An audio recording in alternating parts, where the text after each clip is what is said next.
Alright guys, welcome to a video. It's going to be real quick about a CV axle issue that I had. So basically I redid a lot of the front end stuff with the tie rods, struts, CV axles, upper control arm, ball joint. But as you can see, this CV axle here would not come off the stub shaft for anything. I mean, I took a 5-pound slide hammer to it, even contemplated going to a 15-pound slide hammer, and eventually I took a metal cutter and started cutting into this because there's an O-ring in there that wasn't compressed for me to slide this off. Well, needless to say, after beating on this thing for about 2 days, giving up hope, and obviously looking at every video I could on YouTube, this stub shaft goes into the differential here that attaches to the CV axle. So anyways, after beating on this thing, the whole stub axle comes out.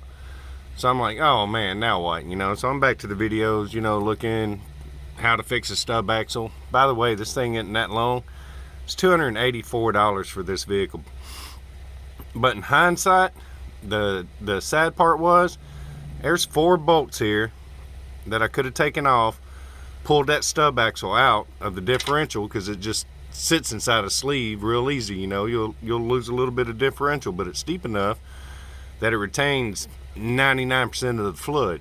So you could pull that whole axle out, work on it on a workbench, take a grinder to it without having to worry about grinding these nuts off, and do anything you want with it. So anyways, I'm holding the stub axle in my hand and the CV axle, and I whack it one time on this backside, falls apart. Anyways, long story short, if you're having trouble with CV axle on these Dodge trucks, undo these 4 bolts, take that stub axle out, gives you a lot more working room, gives you more opportunity to cut this off if you need to. But the main thing is, it gives you leverage instead of just trying to work something in here and hammer it, slide hammer, sledgehammer, anything like that. I mean, you've got it out in the open and you got it on the workbench, and you can give it a good wallop and it'll come right off. The first hit after I had it out of there, it knocked it right off. And like I said, that was 2 days of hammering, cutting, grinding, trying to get this thing off. So Dodge trucks, I suggest take the stub axle out and work it from there.